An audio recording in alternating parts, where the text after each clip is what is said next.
জীবন দিতে হলে জীবন দিতে প্রস্তুত রয়েছি। সন্তানদেরকে যদি এতিম করতে হয় সেজন্য আমরা প্রস্তুত রয়েছি। স্ত্রীদেরকে যদি বিধবা করতে হয় সেজন্য আমরা প্রস্তুত রয়েছি।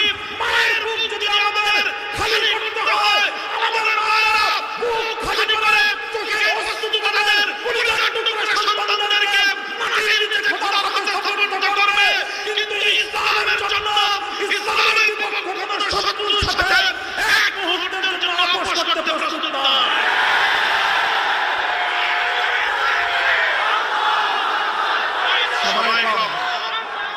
আমার স্পষ্ট বললাম, সব অন্যায়ের ক্ষমা রয়েছে, গাদ্দারি আর বিশ্বাসঘাতকতার কোনো ক্ষমা নাই।